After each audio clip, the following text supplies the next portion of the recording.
కూర్చో కూర్చో అన్న కూర్చుంటారు అందరూ కూర్చుంటారు. చదువుకున్నాం. కీర్తన గ్రంథము 84వ సంకీర్తన మొదటి వచనం నుంచి చివరి వచనం.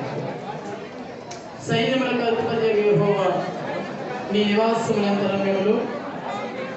యెహోవా మందిర ఆవరణములను చూడవలనని నా ప్రాణం ఎంతో ఆశపడుచున్నది. అది సమస్యలుచున్నది.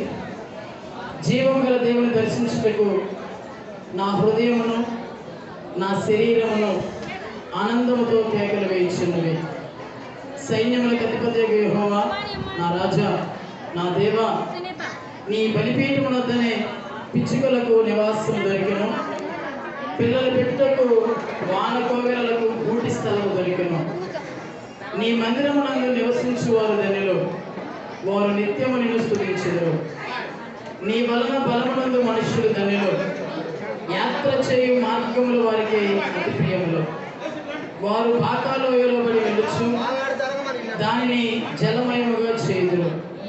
తొలగరి వాన దానిని దీవెనతో కప్పును.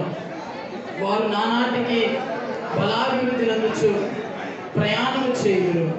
వారిలో ప్రతివాడును సియోనులో దేవుని సన్నిధిని కనబడును. యెహోవా సైన్యములకు అధిపతియగు దేవా, నా ప్రార్థన ఆలకింపుము. యాకోబు దేవా చెవియొక్కుము. దేవా మా కేడమా దృష్టించుము. నీవు అభిషేకించిన వారి ముఖమును లక్షింపుము. నీ ఆవరణంలో ఒక దినం గడుపుట 1000 దినముల కంటే శ్రేష్టము. భక్తిహీనుల గుడారములలో నివసించుట కంటే నా దేవుని మందిర